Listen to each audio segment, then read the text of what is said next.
des dons qui me vient avec mon appel, que je garde pour moi, c'est le don du discernement. Le discernement des esprits. Et la Bible nous dit que les dons que Dieu nous donne sont pour l'utilité commune du corps du Christ. Donc, ce don que j'ai, il n'est pas que pour moi. Il doit vous être utile dans votre marche avec Dieu. La Bible nous dit que seul l'Esprit de Dieu connaît les choses de Dieu. Pour que nous marchions dans le bon chemin, le chemin étroit, dans la vérité, on doit se faire guider par l'Esprit de Dieu. C'est pour ça que Dieu a des ouvriers qui ont son esprit afin de guider le reste des nations vers lui. Satan, il le sait. Et c'est pour ça que Satan a aussi mis en place beaucoup, un peu trop même à mon goût, de ses ouvriers pour vous empêcher d'arriver à la vérité, pour vous empêcher d'emprunter le chemin étroit. Et dans cette vidéo, je vais vous aider à discerner des ouvriers de Satan, des personnes qui ne parlent pas en esprit et en vérité. Marc 9, Jean lui dit: Maître, nous avons vu un homme qui chasse des démons en ton nom, et nous l'en avons empêché parce qu'il ne nous suit pas. Ne l'en empêchez pas, répondit Jésus, car il n'est personne qui, faisant un miracle en mon nom, puisse aussitôt après parler mal de moi. Qui n'est pas contre nous est pour nous.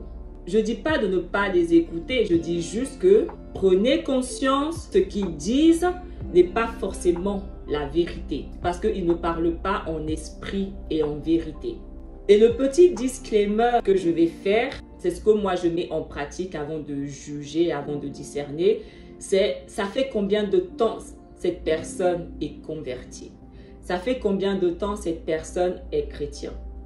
Donc, ce que je vais vous dire, c'est à mettre en pratique sur des personnes qui, ça fait déjà plus d'un an qu'ils sont convertis. Parce que quand tu es nouveau chrétien, ça prend du temps pour que Dieu te fasse des révélations. Donc, sur les nouveaux chrétiens, on leur laisse le bénéfice du doute. Mais par contre, sur des personnes qui sont chrétiens depuis plus d'un an, 2 ans, 3 ans et plus, ça là, c'est des red flags.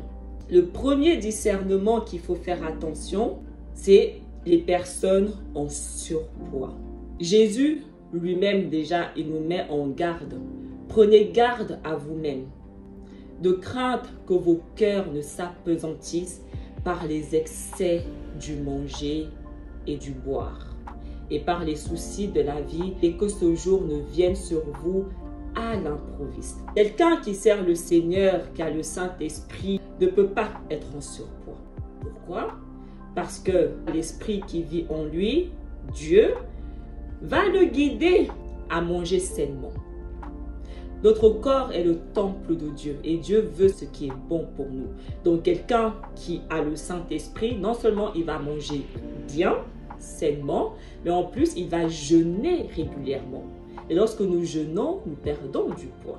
Galates 5, verset 21. L'envie, l'ivrognerie, les excès de table et les choses semblables. Je vous dis d'avance, comme je l'ai déjà dit, que ceux qui commettent de telles choses n'hériteront point le royaume de Dieu. Ceux qui commettent les excès de table, les excès du manger, n'hériteront pas du royaume de Dieu. Ensuite, les personnes qui ne sont pas dépouillées, hommes comme femmes. C'est un indice tellement important que Dieu nous a laissé sur ces personnes-là. Quelqu'un qui a la vérité de Dieu, qui a le Saint-Esprit de Dieu, homme comme femme, est dépouillé. Il sait que ces choses-là ne sont pas de Dieu, mais du diable. La Bible dit que le Saint-Esprit, donc l'Esprit de vérité, va te conduire vers toute la vérité. Il va t'apporter toute la connaissance. Les hommes, on peut les voir, ils porteront toujours des montres, les alliances, les bagues, les discernements fois 1000. Les femmes qui ne sont pas couvertes, nope. Les femmes qui portent des vêtements d'hommes, On les voit, elles portent toujours des pantalons, des vêtements moulants, des talons. Nope. Les hommes qui s'habillent de manière somptueuse, pareil pour les femmes, hein, qui s'habillent de manière somptueuse, des jolis vêtements et tout. Nope. Lorsqu'on lit les 2 témoins, on voit que les 2 témoins sont revêtus de sacs. Lorsqu'on voit les disciples de Jésus, on voit qu'ils étaient habillés de manière très sobre. La Bible nous demande d'être modestes et ne pas porter des vêtements somptueux. Les personnes qui ont beaucoup d'abonnés, les personnes qui ont beaucoup de fidèles. Les gens ont tendance à se dire que parce qu'une personne n'a pas beaucoup d'abonnés, ça signifie que ce qu'il dit n'est pas la vérité. Parce que s'il avait la vérité, il aurait beaucoup d'abonnés. Non, non, non, non, non, non. Penser comme ça, c'est ne pas connaître le Dieu que nous servons. Déjà, Dieu, il dit qu'il choisit les plus petits, les plus faibles pour montrer sa gloire. Il va prendre les plus méprisés pour montrer sa puissance. Jésus nous dit, « Malheur lorsque tous les hommes diront du bien de vous, car c'est ainsi qu'agissait leur Père à l'égard des faux prophètes. » La raison pour laquelle ils ont autant d'abonnés, c'est parce que les gens aiment ce qu'ils disent. Quelqu'un qui parle avec la vérité de Dieu ne va pas être aimé. Donc, il n'aura pas beaucoup d'abonnés. Parce que ce qu'il va dire va déranger un maximum de personnes. Si ces gens qui ont beaucoup d'abonnés parlaient avec la vérité de Dieu, il n'y aurait pas que 144 000 personnes de sauvées. Je suis tombée sur la page YouTube d'un jeune garçon. Il avait une centaine d'abonnés. Je me suis abonnée à lui parce qu'il parlait en vérité. Et les gens ne sont même pas capables de discerner que ce jeune garçon parle en esprit et en vérité, tellement ils sont aveugles.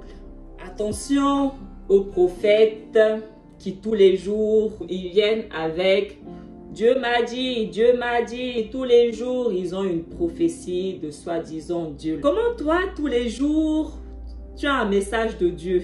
Oui, je veux bien, Dieu parle tantôt d'une manière, tantôt, mais qui se rappelle de ses rêves absolument tous les jours? Qui? Et Dieu, avant de te donner des prophéties sur le monde et les autres, il va d'abord te donner sur toi-même. Après cela, Dieu va te donner des prophéties sur ta maison. Parce que le but de Dieu, c'est d'abord ton âme en priorité. Et ensuite, ta maison. Et après, le monde. Comme Jésus nous dit, enlève d'abord la poutre qu'il y a dans ton œil. Et après, tu pourras aller enlever la paille qu'il y a dans celui de ton prochain. Et aussi ceux qui aiment trop mettre dans leur nom prophète, prophète. Si tu es vraiment une prophète de Dieu, pourquoi tu as besoin de le dire? Un vrai prophète de Dieu n'a pas besoin de dire que c'est un prophète de Dieu. Parce que Dieu va lui-même montrer au monde qu'il est prophète de Dieu. Donc, quand vous voyez les gens qui aiment se donner des titres là, attention. Moïse n'avait pas besoin de crier sur tous les toits que c'était un prophète de Dieu. Les nations l'ont su eux-mêmes. Dieu n'attend pas d'un prophète de seulement dire des prophéties. Un prophète, c'est bien plus que ça. Il enseigne, il exhorte, il motive, il fortifie, il guide. Un prophète, il doit emmener les gens sur le chemin étroit. Il doit guider les nations vers Dieu, comme Moïse, en leur apportant la vérité. Ceux qui enseignent, mais qui ne s'appuient pas sur la parole de Dieu. Ils parlent juste comme ça, mais ils ne vous montrent pas des versets bibliques qui appuient ce qu'ils disent. Ça aussi, red flag. J'en ai vu. Les personnes qui condamnent. Ça, par contre, Dieu, avant de condamner, il va d'abord t'avertir. Parce que Dieu, il ne veut pas que le méchant meure, mais qu'il vive. Donc, il va d'abord te laisser une chance, un moyen de sortir de tes mauvaises voies avant de te juger, avant de te condamner. Mais les personnes qui viennent et qui te condamnent directement sans te donner une échappatoire, ce n'est pas l'esprit de Dieu. Je suis tombée sur une vidéo, une fille, ses paroles, hein. Dieu m'a dit que toutes les personnes qui sont tatouées et qui ont fait le vaccin ne peuvent pas faire partie des 144 000. Ça, c'est une condamnation. Dieu ne condamne personne. Dieu va toujours te laisser un moyen de te repentir. Mais là, elle disait, parce que tu es tatoué, parce que tu as fait le vaccin, tu peux être sûr que tu ne fais pas partie des 144 000. Pur mensonge. Déjà, quand Dieu te parle, tu trouveras sa parole dans la Bible. Donc, quand les gens vous disent quelque chose, demandez-leur de vous montrer où est-ce que c'est écrit dans la Bible. Parce que je peux vous garantir, en tout cas moi le Dieu que je sers, que tout ce que Dieu dit, tu vas le retrouver dans sa parole. Il n'y a absolument rien que Dieu m'a dit que je n'ai pas retrouvé dans sa parole. Ça va contre la parole de Dieu. La parole de Dieu dit que Jésus est venu acheter nos péchés. Donc, une fois que tu es pardonné, tu es lavé de toute souillure. Tu es purifié de toute souillure. C'est ce que Dieu dit. Je vous purifierai de toutes vos souillures. Dans Ézéchiel 36. Et Jésus lui-même dans Matthieu 7, versets 22 à 23, il dit, « Plusieurs me diront en ce jour-là, Seigneur, Seigneur, n'avons-nous pas prophétisé par ton nom? N'avons-nous pas chassé des démons par ton nom? Et n'avons-nous pas fait beaucoup de miracles par ton nom? Alors je leur dirai ouvertement, je ne vous ai jamais connu.